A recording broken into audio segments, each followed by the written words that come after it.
This is a story, and it's called Halloween in Halenville.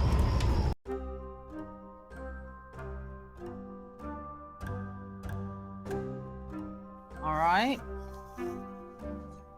The mist of a heavy fog begins to settle down onto the old gravel country road on Halloween Eve, just outside of the small borough of Halenville.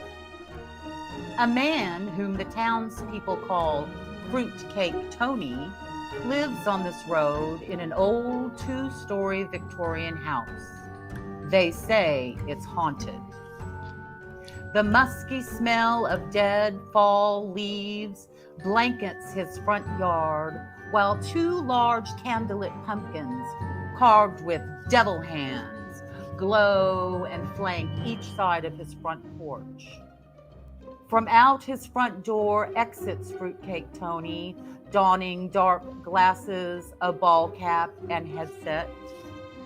He seems to be chatting and holding conversation with invisible people, of whom, are they over there? Of whom no one else are able to see.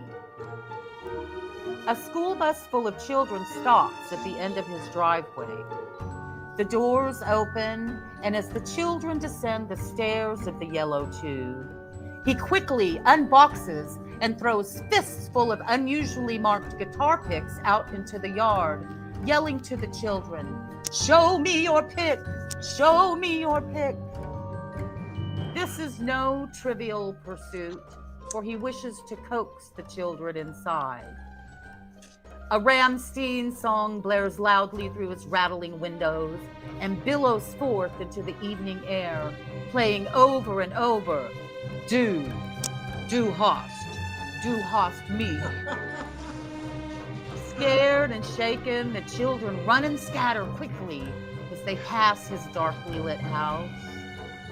Make no mistake, Fruitcake Tony bears no resemblance to the boozy soaked loaf you wish to regift at Christmas. But this isn't that time of year. It's the time of year of the bewitching, the time where the spirits of the dead come back to life. Sandra Pantera, a raven-haired enchantress, lives further down the grim and winding country road near the graveyard. Beware, the children are told. Run as fast as you can past her property, as she might try to steal your soul on Halloween Eve. And do not look directly into her onyx eyes, for she might seduce you with a magic spell and pull you in for a hayride from which you may never return. Her bumblebee-striped tractor sits outside the cemetery gates, near her farm, guarded by spirits of the undead. Netherworld's Neil and Twisted Tom have been conjured by the alluring necromancer from the other realm. She calls them her cowboys from hell. They both hold axe-shaped guitars, dripping red with fresh blood. Chains clank percussively in time around their necks as they blast AC/DC's Hell's Bells to any and all passersby.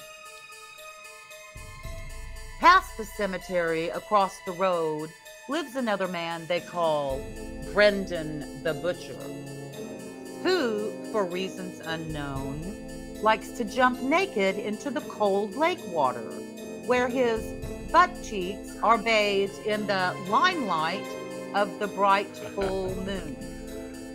His werewolf-like howls are heard across the land as he plunges into the icy water, and you know not to go outside on those ominous nights. He's a sly devil, confiscating used cigar boxes, shovels, and pitchforks from the innocent folk in the neighborhood, only to turn them into charmed stringed instruments used to lure the innocent children who rush past his sinister chainsaw-filled garage. There is no trick-or-treating happening on the old road this Halloween, as the sun finally dips under the horizon and brings forth the darkness of night. Moans and blood-curdling screams reverberate down the lane for hours on end. Luckily, all of the children are safely tucked away in their beds, but sleep with their pillows pressed over their ears to drown out the crazed supernatural sound. Every year on Halloween Eve, as the clock hands tick erect to midnight, a lone paint-chipped door appears at the end of this long, narrow stretch. A fiercely strummed heavy metal power cord pierces through the sinister shadows on a seismic sound wave and echoes betwixt the wind and the trees, which bow to its wondrous tone. As the fog clears in its wake, the door is flung open, and there appears a tall, phosphorescent, white-haired specter with a shimmering silver Stratocaster strapped around his shoulders. A radiant light illuminates the pitch-black dark matter. The ghost of a man who once lived here named Dr. Charles Green, a master musician and teacher of children, emerges. His booming voice bellows, "Get back! Get back! Get back to where you once belonged, evil ones!" The groaning din of the ghoulish inhabitants fall quiet. Fruitcake Tony, Sandra Pantera, Netherworld Neil, Twisted Tom, Brendan the Butcher, and all of the other demons cower back into their otherworldly dwellings. They hold no power against the magic of the wizard guardian of Whiskey Lane. Again his voice erupts. All roads, all roads, all roads are now clear. 3 gongs from the belfry ring through the silence. Bong, bong, bong.